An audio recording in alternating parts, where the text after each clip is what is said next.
Awesome, guys. It's been an incredible journey here with you. And this is our last speaker of the Global Hope Summit. And I'm super excited to introduce you all to Eric Lochtefeld. He's an entrepreneur, mentor, investor. He's owned over 20 businesses and counting, including in the event industry, which has been hit particularly hard right now. And so he has a ton of experience managing businesses, and he's recently and over the last few years really dived into helping people also find their bliss, which, as we started out at the beginning of this summit, about finding that aspirational part of you. And it's been incredible journey, and I am very excited to introduce you to Eric Lochtefeld.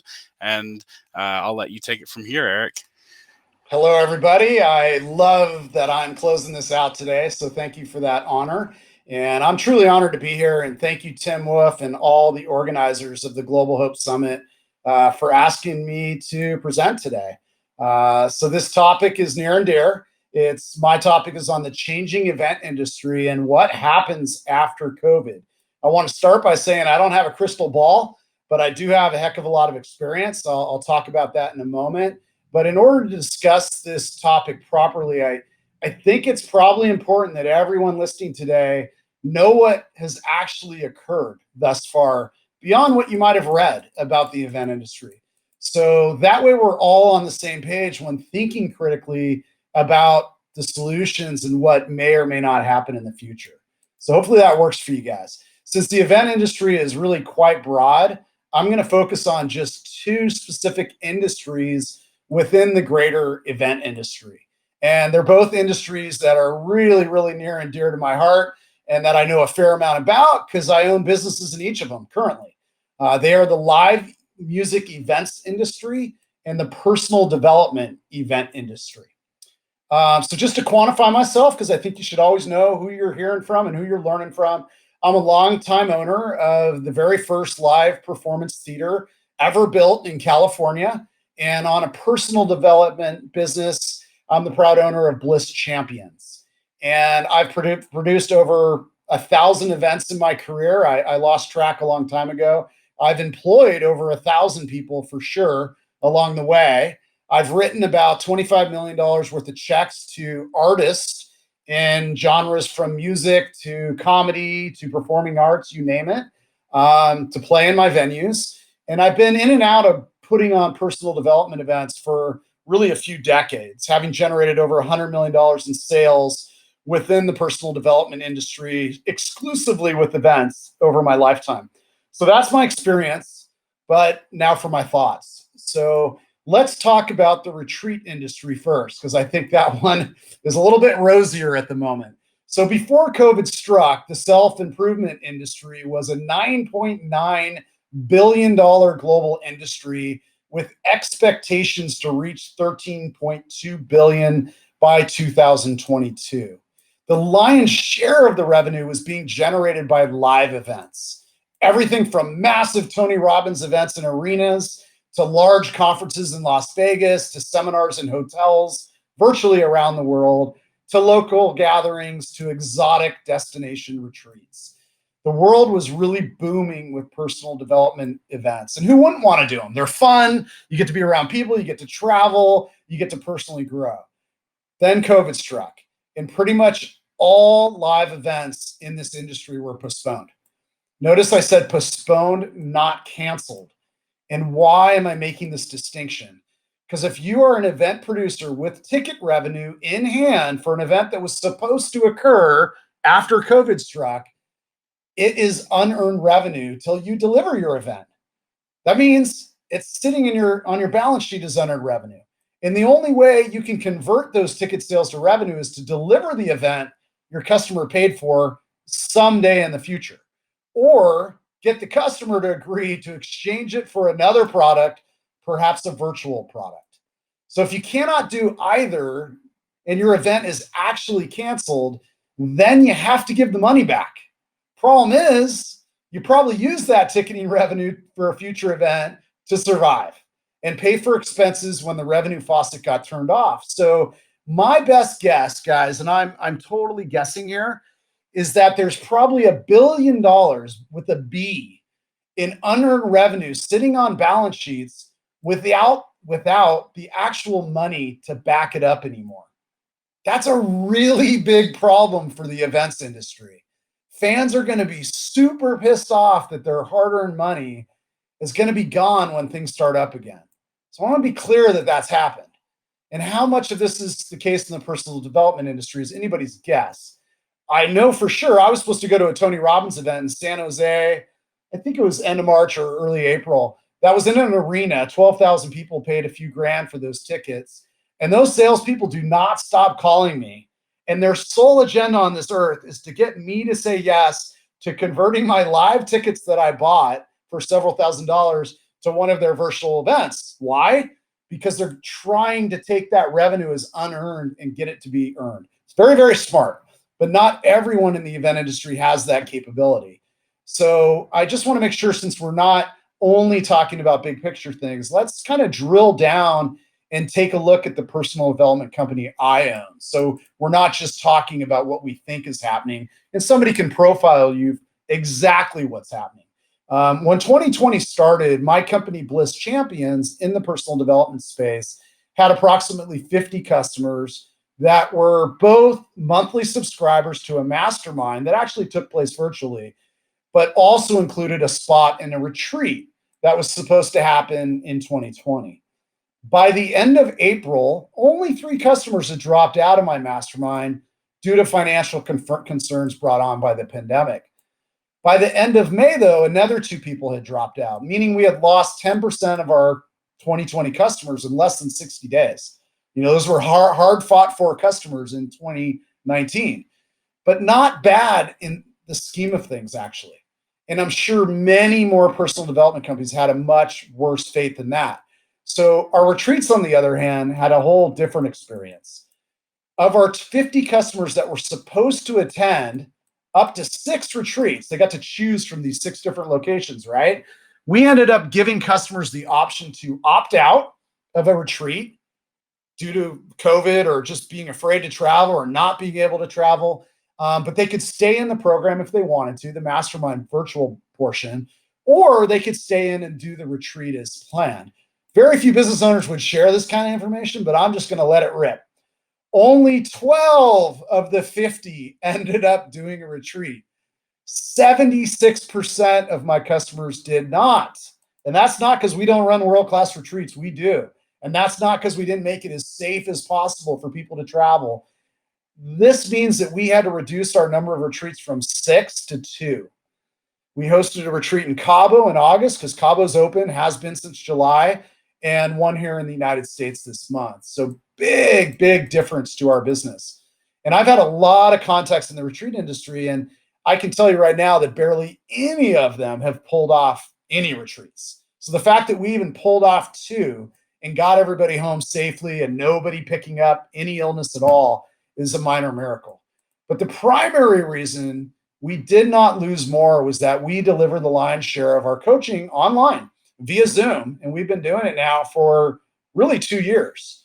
So we were in a lucky position that we made that transfer 2 years ago. And of course, when the pandemic struck, the rest of the personal development industry and the entire education industry, what did they do? They ran to Zoom, right? So overnight, everyone got familiar with that platform and other platforms like it. So I feel like it was a rather easy shift for really most life coaches and personal development events to shift online. Even Tony Robbins, who really relies on that big audience, he did the shift, I think, pretty seamlessly and pretty darn well.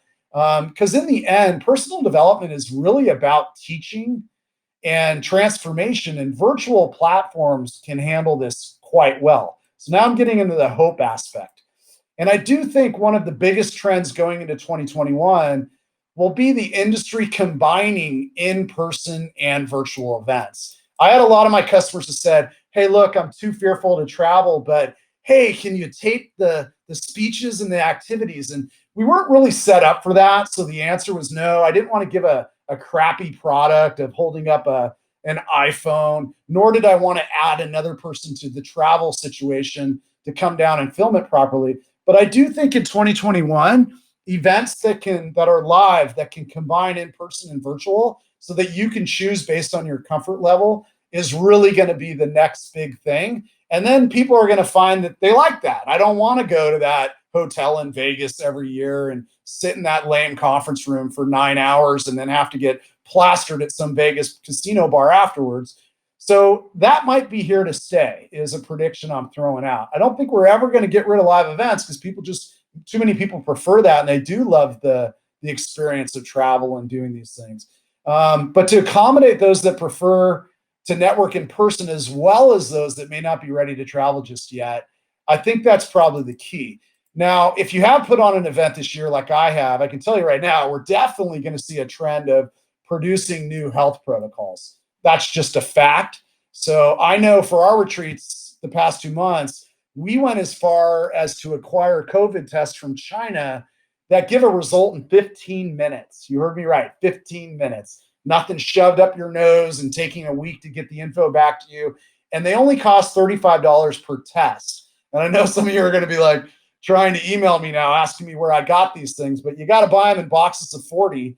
They're $35 a test. Might be unaffordable for some events, but eventually those tests are going to come down in price to around $5. And eventually our government is going to make you aware of them because they do exist in other countries right now. We administered the test to everyone at our event so that we could create a bubble situation, both for our food servers, our bartenders, and our customers and staff alike.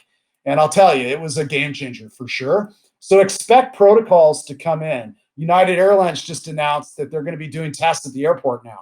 If you haven't heard about that, $250 before you get on their plane. I just think that needs to come down to around $5 and be instant in order for it to work, kind of like a diabetes pinprick test. So excuse me, creating healthy bubbles is a great way to go for events. We see the NBA doing this right now for the playoffs at Disney World in Orlando. But after a while, it won't just be the uber wealthy events doing this. NBA, bottomless pockets, average event person putting on a small event a little bit more tougher. But I do think it will get to a point where we all have access to that far before a vaccine potentially comes out. So I'm thinking maybe by Christmas, we start seeing low-cost tests that event owners are starting to advertise as, hey, we've got these. We might even mail them to you in the mail before you leave. I know I sent N95 masks to all my customers in the first month, gave them a box of 10 each just because I cared about my customers. And then also to plant that seed that, look, we need to start thinking about this way since we have events coming up later in the year.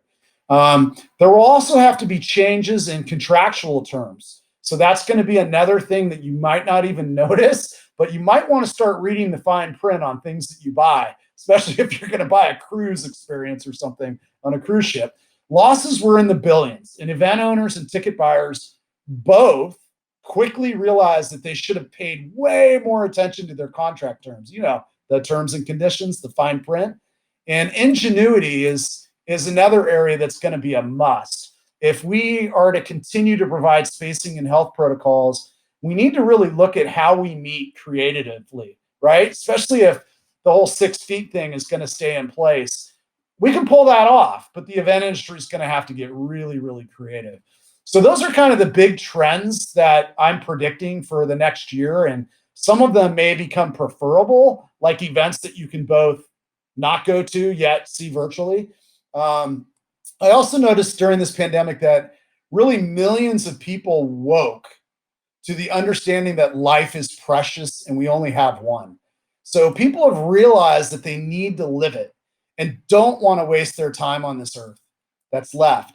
And this all bodes well for personal development. So I'm pretty bullish on personal development overall. The event producers that really won't fare as well are the ones that were really focused on connection only and not transformation.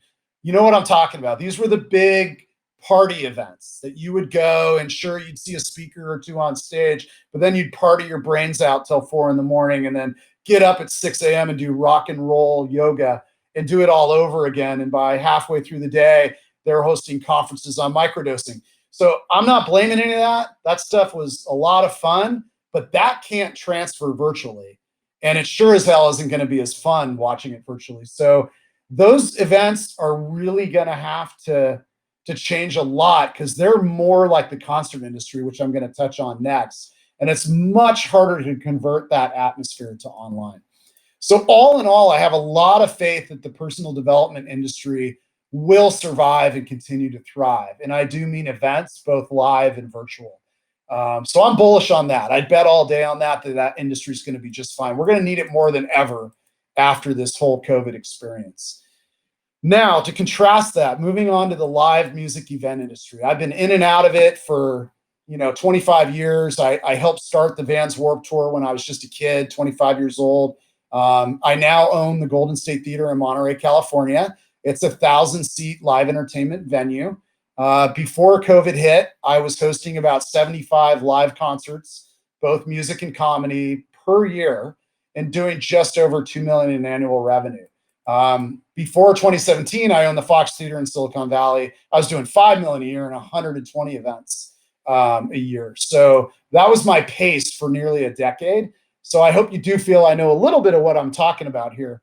My Golden State Theater property also has a total of 8 retail tenants, and you name it, like a hairdresser, a sushi restaurant, a wine and cheese bar, like several different types of things. And we take up most of a city block in a bustling downtown. Monterey is a pretty big tourist destination because of the Monterey Bay Aquarium.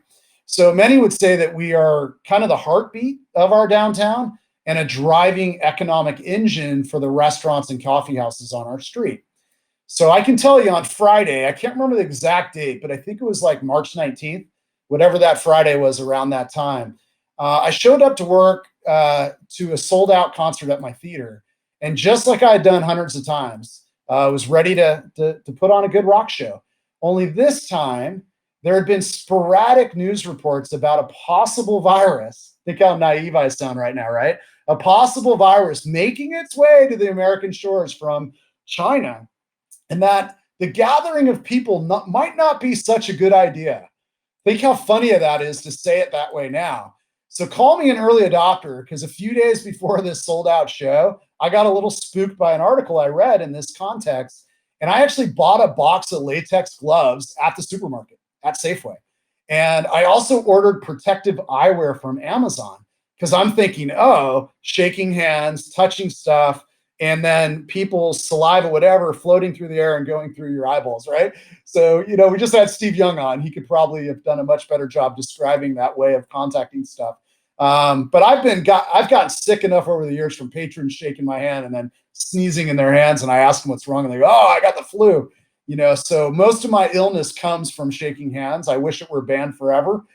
So I thought, I'll be prepared. I'll have some protective gear at my sold out concert. And trying my best to be a good boss, I attempted to pass the gear out, the protective eyewear, to my bartenders and security guards and my wife, who's my partner in the theater, and our staff in the box office. And with the exception of my wife, who I got to read the same article I read, every staff member, especially the bartenders, really gave me the same exact look and said, thanks, boss. You're so cool for caring about us. Kind of side laugh, but I'm good, right? And then I would walk away and I'd hear them laughing as I walked away, right? In a huddle. Look how ridiculous he looks in those clear glasses. So my wife and I were literally the only people in the entire theater, 1,000 seat sold out theater that night, to wear protective gear. And we didn't even know about masks yet. That wasn't even a thing. So at least in America. So while working the show, I noticed 2 really interesting things that were abnormal. One, I like to kind of move around in my lobby and on the street under the marquee. I make my way in the box office just to make sure things are going right. So I noticed that there was a large number of kind of well-off patrons standing outside under my marquee on the street curb, scalping tickets. So we're a pretty affluent area, and my venue's not the kind of venue that you have scalpers. So I went up and just started to chat up, not that it's illegal or anything. And I just said, hey, what gives? And they all said the same exact thing. And there was maybe 15 of them, okay? So these are wealthy people that have tickets to the show, but are on the curb starting to miss the show because they want to sell their $75 tickets.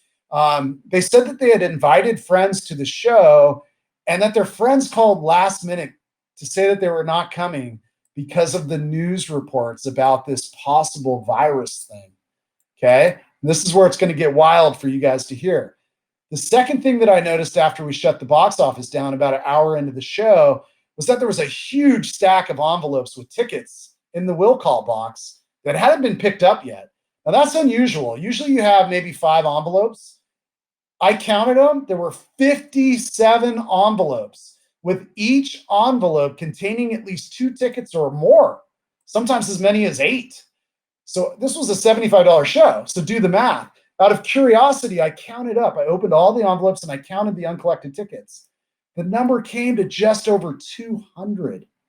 We're a 1,000-seat venue, folks. This was a sold-out show. That meant that over 20% of the people for the show bailed on their paid-for tickets. Now, you might say now, oh, of course, but think about mid-March.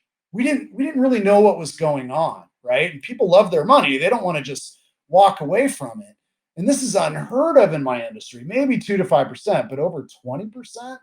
So I remember thinking at that moment, from those 2 combined experiences, that this virus thing had the potential to crush the entire concert industry. 2 nights later, Sunday night, weekend's not even over, more news comes out. We have another sold out concert. Only this time, less than half our seats were filled. Only approximately 500 people showed up. So at this point, I'm telling my wife, our industry's in trouble. What about the shows we just put on sale for April and May and June? So by Tuesday morning, the largest promoters in the country, keep in mind, guys, this is the span of 5 days. The largest promoters in the country, Live Nation and AEG, billion-dollar conglomerates, convened, and they announced that they were suspending all of their tours, wait for this laugh, through the end of March and for all of April. And I remember laughing at the time thinking, are they being a little bit optimistic? Because what I'm reading doesn't really work for, 40 days from now, opening up. So I even got into a really heated argument with our longtime booking agent, telling him that, bro, we need to cancel our shows. I'm not sending deposits to these artists because these ain't going to happen. I don't see anything happen until November. And we got into this huge argument. And then he went on to tell me that executives at the 2 biggest concert promotion companies in the world had way more data than me, probably had access to the president, and at the end of the day would know way better what was going to go on in the industry than I would, this little single promoter from, Monterey, or individual promoters. So I told my wife that day that they're dead wrong. And sure enough, by the end of the week, so guys, Friday night, when we all started being aware, my own experiences were private. I know I was the only one in my friend group talking about it on Facebook. By Tuesday, the 2 biggest promoters in the world cancel all their end of March and April tours. By Friday, the entire industry shut down. Shut down, meaning that engine, that wheel, came to a complete abrupt stop. So what happens when an entire industry shuts down overnight and stays shut down for 6 months till today and counting? So to assess the concert industry's ability to recover, which is what you guys are asking me to talk about, and deliver live music again, we need to understand who the players are. And I'm not talking about music lovers, maybe you guys, who can get music in a multitude of ways while this wait occurs. Spotify, Pandora, I don't know, hell, maybe MTV Videos will come back. You can get it in a lot of ways, but not live.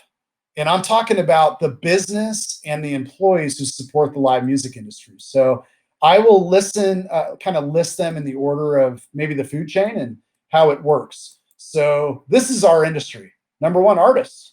Number 2, promoters like Live Nation and AEG. Number 3, venues. People that own venues like me, and that includes arenas, theaters, halls, performing arts centers, outdoor venues, even fairgrounds. Number 4, music industry professionals, lawyers, accountants, publicists, agents, artist management, agents, the booking industry. Number 5, live music production companies, lighting companies, sound companies, video companies, trucking companies for tours, tour buses, those companies, stagehands everywhere. Number 6, supporting companies, Ticket system providers. There's over 100 of those, believe it or not, in America. Makers of ticket stock, wristbands, lanyards, and scanner companies, security guard companies everywhere, even EMTs, concession companies that sell water, popcorn, hot dogs, nacho vent to people like me that then serve it to our customers. The alcohol beverage distribution companies. How do you think we get our beer and our hard alcohol to serve to our patrons? How about the non-alcohol? Our number one selling product is water. Janitorial companies, bathroom material vendors. You get the idea. It isn't just about whether the fan gets to listen to music again. That's our industry. So the global music industry did $53.77 billion in 2018 and was projected to hit $65 billion by 2023. So growing at a similar curve to personal development. Over half of that number occurs in the good old USA, $35 billion. We love our live music. And this massive engine completely grinded to a halt in late March and has been completely shut down for 6 months and counting. Right? Not like restaurants that came back and could serve maybe outside or on pickup basis. Completely shut down. So what do you think has happened to all these companies whose livelihood came from working in this live music industry? It's really hard to answer this because only a few articles get written about the industry overall. You know, when will the music play again? It's really from a fan's perspective. And mostly they just speak, you know, to when live concerts will be able to happen again. But let's just take a look at my situation, as we know that what I'm about to share is 100% accurate because it's coming from the horse's mouth. Okay. I own a concert venue and I owned a concert promotion company. Okay. So the theater was my real estate asset. The concert promotion company was in its 9th year of success before COVID. So let's talk about that one first. Despite doing over $25 million in ticket sales, selling concert tickets for 9 years and being profitable pretty much every year, my concert promotion company was out of business within 45 days. 45 days, guys. And I'm an experienced entrepreneur. 45 days. My ownership of the theater fared a little better as it's still in business for now because it received 3 acts of mercy by the banking industry and the government, or it would have met the same fate.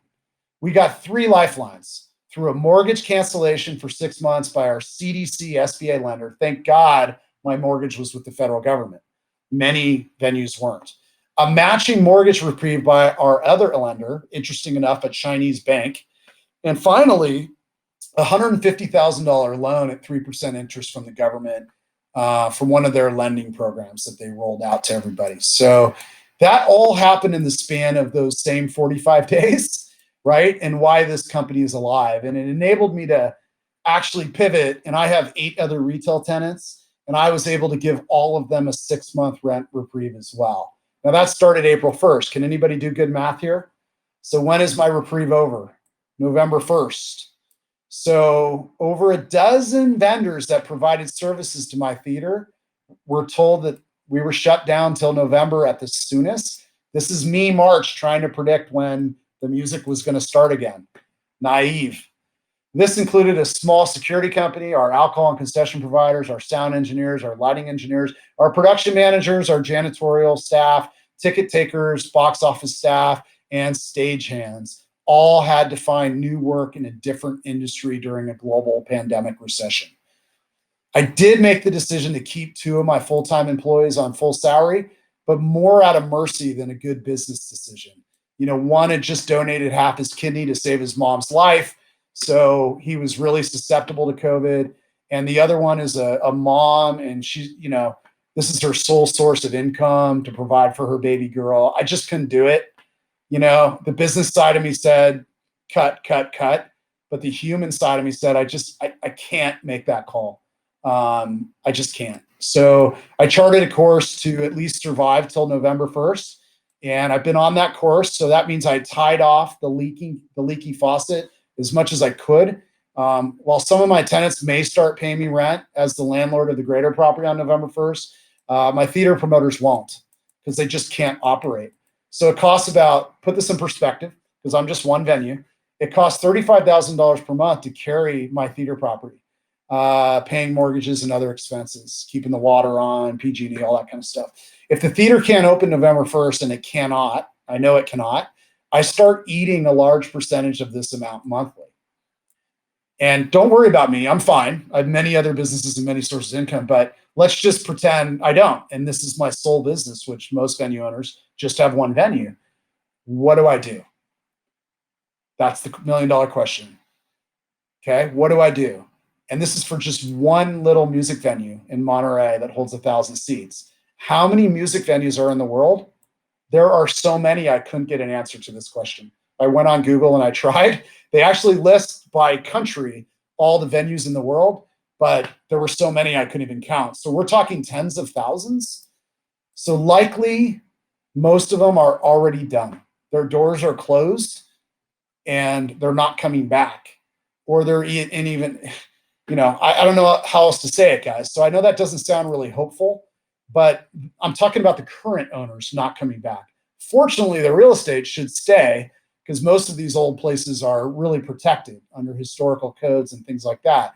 So this presentation is not about me, and it's not, it's supposed to be about hope. So let's kind of move away from what has happened. But I did want you guys to have a real firsthand experience. No bullshit. I didn't hold anything back here. You know what's going on. So where does my hope lie? Well, we've been here before in a strange way. So back in the late 1990s, some private equity money came into the concert industry, and they had the genius idea to roll up the industry. What I mean by that is, on the promotion side, there were individual promoters in just about every city in America. And think of Bill Graham. Bill Graham Presents owned the San Francisco Bay Area. And this company came in with all their money, and they bought out all the individual promoters, including the legendary Bill Graham. And they all sold. I think their name, they had many names. I think it was SFX Entertainment. Well, that company went on to become Live Nation, the biggest global, the biggest concert promoter in the world, multi-billion-dollar company. They went on to buy Ticketmaster along the way. And so it was a complete roll-up of the industry, and it took the power away from the agents and gave the power to a solitary promoter. Is it a monopoly? Hell yeah, it's a monopoly. But they never got dinged for it. And AEG did come along, and they're competing. But in the end, I don't even know if those two companies will survive this. But money will come in, and this will be what happens. Private equity and venture capital money will start new ventures that recruit the top talent from the industry and hire them to identify everything worth buying, including, I hate to say it this way, people, to gobble up everything for pennies on the dollar and to begin the industry anew. This probably won't occur till the latter half of 2021 unless there's huge breakthroughs with the vaccine. And I think it'll happen once there's a combination of low-cost COVID self-administered tests and a vaccine that enough people are taking in wide circulation. So will live music come back? Yes, but it will be under new ownership. And unfortunately, a hell of a lot of awesome entrepreneurs will have to leave the life of being an entrepreneur and become employees for global conglomerates or promotions companies. I will not be one of those individuals. I will not be returning to the concert industry. I will be selling my venue if I can find somebody that wants to buy a concert venue at this stage, and will be stepping out forever.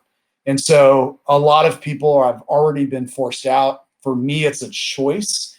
But that's what I think is going to happen. So I hope I gave two contrasting looks. I'm bullish on personal development. I think it's going to do well. The music industry, we're not restarting till there's either low price test or a vaccine. So that's it, Tim. I hope, I know that second one wasn't very hopeful, but hopefully the first one was. Yeah. So, I know you've owned so many businesses and in different areas and arenas, beyond just the event industry, for like, for the entrepreneurs and people out there who are just trying to be creative, or they're artists, like what should they focus on right now in order to create the best possibility of a great future for themselves? Yeah, I think two things: survival. So we all need to survive, right? And the second thing that I would focus on if I was an artist is this is a gift of time to get better at your craft. So I would literally be spending all my time on my craft. I would not be trying to work 14-hour days to try to monetize my craft right now. Some can pull that off, but I would just take this as a gift of time to get better because I believe that the universe rewards people based on their level of expertise. So if you're, say, on a scale of 1 to 10, you're even Beyonce might only be a 7 as a singer because I'm sure she'd be the first to admit she's not the best singer on the planet. She might be one of the best performers on the planet, but if she could get from a 7 to an 8.5 as a singer, this would be a good time to do that so that she can come back with a vengeance. So I actually think everybody should be working on improving their craft. And that's what I meant earlier, where that's been one of the unexpected gifts of COVID is that people are doing that, right? I mean, look at you right now. You're hosting this global summit. You're improving your craft as a host and as a personal development thought leader. Yeah. Awesome. And I know you mentioned Bliss Champions. Where can people find out more about that? And you want to tell a little bit about that program? Yeah, blisschampions.com. And then my other company is blissislandretreats.com. Or if you're a retreat operator, just go to blissisland.com. But ultimately, I'm doubling down. I'm going with small retreats. Bliss Champions is going to be one of many retreat companies out there. We run virtual masterminds for 6 months that occur on Zoom. And then you get to come to a retreat at the end of that. So our retreats next year are scheduled for June and December. So sometimes it's nice to hear from a fellow retreat person, those are my bets, right? Yeah. But we just don't know. We're taking applications right now for the next 60 days or so. And we'll be signing people up and starting in January. We're going to have 2 sessions. They're going to be 6 months. So the second session will begin in July and end in December. Bliss Island is a new acquisition by me. It's a retreat center in Hawaii on the Big Island. We have no neighbors and we're in a cove, so it really feels like we're on our own island. And I'm specifically reaching out to people that want to put retreats on, that I'm willing to partner up as a retreat expert and help people actually take their craft from virtual to something that's actually live, but in a small way. We only have 8 bedrooms at the hotel. And it's a beautiful property that we just ran a retreat on recently. It's a fantastic place to host small retreats. So I'm betting on small and getting away from big events, large scale events. That's why I don't want to be a concert promoter anymore. But small events, like, you'll always be able to find 8 people that will, even in the worst of pandemics, will get on a plane. You have to assess that for yourself, whether that's worth the risk. Right. But those people do exist. Awesome. And and hey, can I give one sign of hope? I hope you're hearing me and not looking at a guy and going, oh man, he's so risky. I don't do risky. I am a risk taker though, and have been my whole entrepreneurial life. So I'm going to say something that might actually, cause you to judge me, but I'm going to take the risk, and I'm going to say it here for the first time. I've taken 16 commercial flights in the last 90 days. I'm healthy. I'm not sick. Nothing happened to me, and nothing happened to those that traveled with me. Now, I'm just going to end there because I'm not going to add any opinions to that, and I'm not going to try to pressure anybody to do the same. I wouldn't do that. I just want you to hear the message of hope there. 16 commercial flights in 90 days. Okay, so there is hope that our industry can recover, that we can travel again. You still have to be smart. And hell yes, I was wearing my gloves, my glasses, and my mask, just like I did in March at a concert when everyone thought I was crazy. Yeah. So I just want that message of hope to be out there. And I moved 17 people through one retreat and about a dozen through another, got everybody home safe. We've now been past 14 days. Nobody got sick. Wow. That's awesome, man. Well, I just want to finally wrap this up and saying I really appreciate you coming on here and sharing your experience and your wisdom. And I know that, all the work you're doing now and like the transformational work that you're, continuing to move more and more into and supporting transformation of people across the world, honestly. And I'm excited to, I know I've been a part of that, and it's been a pleasure to get to know you better through this process. And I really appreciate you coming on here and providing your perspective. So. Yeah, thank you. It's my whole life is about helping people find their purpose and to align with that, and then go on bliss journeys, or if you think of it as a dream pursuit, that's what I'm about. That's what my companies are about. That's what I see you doing right now, Tim. So it's fun to be the last speaker, because I remember the day when you're like, I think I'm going to do a Global Hope Summit, and here we are just a few months later. And congratulations to you, man. You just got 3 killer days in. You probably learned a ton. You probably need a nice break for a week, but you earned it, buddy. So congratulations for showing up during a global pandemic and growing anyways. Yeah. So awesome. Thank you. Well, yep. With that, guys, we're going to wrap this part up. Scott and I and another surprise guest will be on shortly to wrap up the event. So All right. thank you so See much, y'all. Eric. All right. Bye.